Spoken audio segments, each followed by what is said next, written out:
Dear students, ரொம்ப முக்கியமான ஒரு பிரேக்கிங் அண்ட் அது மட்டும் இல்லாமல் ஒரு ஹாப்பியான நியூஸ் தான் இந்த அப்டேட்டில் நமக்கு கொடுத்துருக்காங்க. நமக்கு ரொம்ப நாளாகவே ஒரு பெரிய குழப்பத்தில் இருந்தோம். 1 வீக்காக நமக்கு இந்த கவுன்சிலிங் எப்படி நடக்க போகுது, எம்பிபிஎஸ்க்கு முன்னாடி நடக்குமா, எம்பிபிஎஸ் பிடிஎஸ் கவுன்சிலிங்க்கு அப்புறம் நடக்குமா அப்படிங்கிற ஏகப்பட்ட குழப்பத்தில் நம்ம இருந்தோம். பட் நம்மளோட மெடிக்கல் செலெக்ஷன் கமிட்டி நம்மளோட குழப்பத்துக்கு எல்லாம் முற்றுப்புள்ளி வைக்கிற மாதிரி ஒரு ஷார்ப்பான சூப்பரான அப்டேட் வந்து என்ன செஞ்சுருக்காங்க அப்படின்னா கொடுத்துருக்காங்க. என்ன சொல்லியிருக்காங்க அப்படிங்கிறத பாருங்கள். இந்த ரிப்போர்ட் வந்து பார்த்தீங்கன்னா நமக்கு லேட்டஸ்ட்டாக உள்ள அப்டேட். எம்பிபிஎஸ் சேர்க்கைக்கு பின் தான் துணை மருத்துவ படிப்பு கவுன்சிலிங்கை துவங்குவோம் அப்படின்னு சொல்லி என்ன செஞ்சிட்டாங்க அப்படின்னா ஸ்ட்ராங்காக சொல்லிட்டாங்க. ஸோ நம்ம பயப்பட வேண்டிய அவசியமே இல்லை. கட் ஆஃப் பார்த்திங்கன்னா நல்லா குறைய போகுது.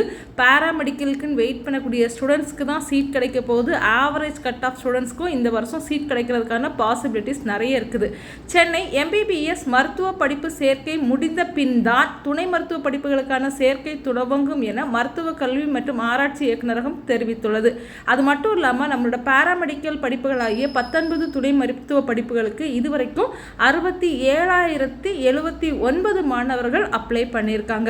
ஸோ அப்ளிகேஷன்ஸ் நம்ம வந்து ஒருவேளை 72,000 73,000 இந்த ரேஞ்சில் போகுமோ அப்படின்னு சொல்லி நம்ம எதிர்பார்த்தோம். ஆனால் பாருங்கள், நம்பர் ஆஃப் அப்ளிகேஷன்ஸும் கம்மியாக இருக்குது.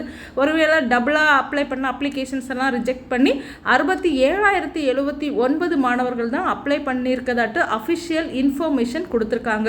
ஸோ இதை பார்க்கும்போது நம்பர் ஆஃப் அப்ளிகேஷன்ஸ் குறைஞ்சதுனால நம்பர் ஆஃப் பார்ட்டிசிபென்ட்ஸ் குறைவாங்க. கட் ஆஃப் நமக்கு என்ன செய்யும் அப்படின்னா ரெடியூஸ் ஆகும்.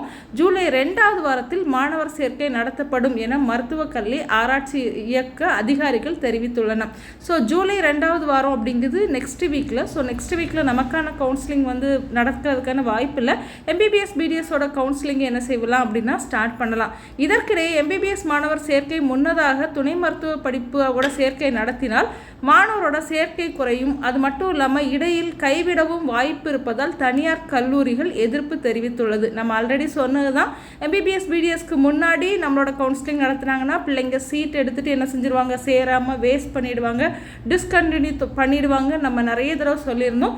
ஸோ அதை தொடர்ந்து எம்பிபிஎஸ் சேர்க்கைக்கு பின் துணை மருத்துவ படிப்பிற்கான கவுன்சிலிங் நடத்த மருத்துவ கல்வி ஆராய்ச்சி இயக்கம் முடிவு செய்துள்ளதாக மருத்துவ கல்வி மாணவர் சேர்க்கை குழு செயலாளர் பி. அருணல்லதா தெரிவித்துள்ளார். ஸோ நம்ம எல்லாருமே எதிர்பார்த்த மாதிரி நம்ம ஸ்டூடெண்ட்ஸ்க்கான ஹாப்பி நியூஸ் இது. ஹாப்பியாக இருங்க.